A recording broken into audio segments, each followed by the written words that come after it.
3 possible malignant hypothermia. This is at Mercy.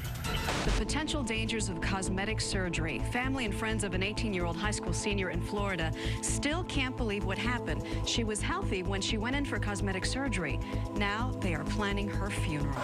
A touching memorial grows for Stephanie Koliba, the captain of the varsity cheerleaders. Bright and pretty and gone so young. Friends say she was undergoing breast augmentation surgery here in Boca Raton. When an hour and a half into the surgery, she had a fatal reaction to the anesthesia. So the doctor is in with her. The doctor is here and an anesthesiologist. Okay. Yes, it's an emergency. Okay, ma'am. Help is on the way, okay? Well, today we're talking about teens who say they're bombarded by the media, their peers, and in some cases even their own parents, to become more physically appealing. It's a very subjective standard, but you get what I'm saying. Now, the teen that you just saw reportedly died after having a fatal reaction to anesthesia while undergoing totally elective voluntary breast augmentation surgery. Now, parents, make no mistake, this is an issue that can affect your child. In fact, we asked teen viewers on drphil.com, would you have cosmetic surgery if you could afford it? 66% of the respondents said yes. These are teenagers.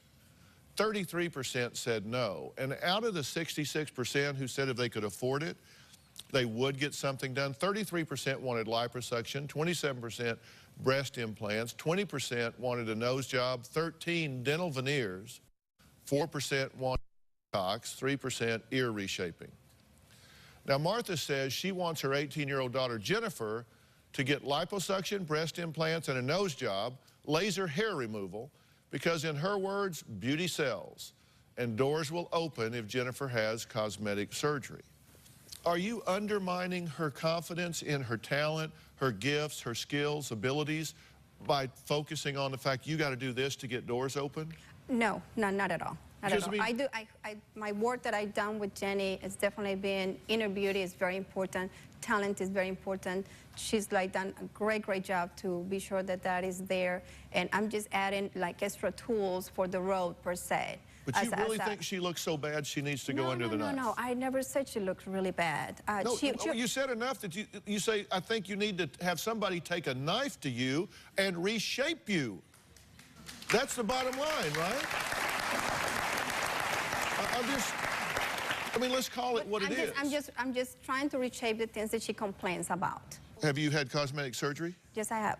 And did you feel better afterwards? Yes, I did. Did you have your face redone? What did you have done? No, I did my breast implant after I breastfed all 3 of my kids. And then I wanted to do a little, for my lips, just a little bigger, and the Botox. So collagen and Botox? Collagen, yes. Okay. Well, now, Martha says she feels the Barbie doll has the ideal figure, right? Yes. Well, I grew up with that. Yeah. Well, academics suggest that a woman having Barbie's body shape is 1 in 100,000. Okay, and if Barbie were real size, she would be 5'9", 33 to 36-inch bust, 18-inch waist, 18-inch waist, and hips 28 to 33 inches, and she would lack the 17 to 22% body fat required to menstruate. So not a healthy goal for women, right? But that's not what children that are growing up, my little daughter, I didn't know that. All right, well, let's take a look at how the average woman compares to a silhouette image with reported Barbie proportions. The average woman is 5'3.7 inches, bust to 35.9, waist to 29, hips to 39. So she's going to have to take like 11 inches off of her waist, right? Okay, now we actually have a look at what you look like with Barbie proportions. I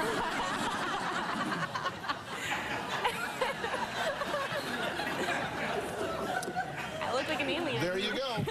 That is hilarious. There you go. That is funny.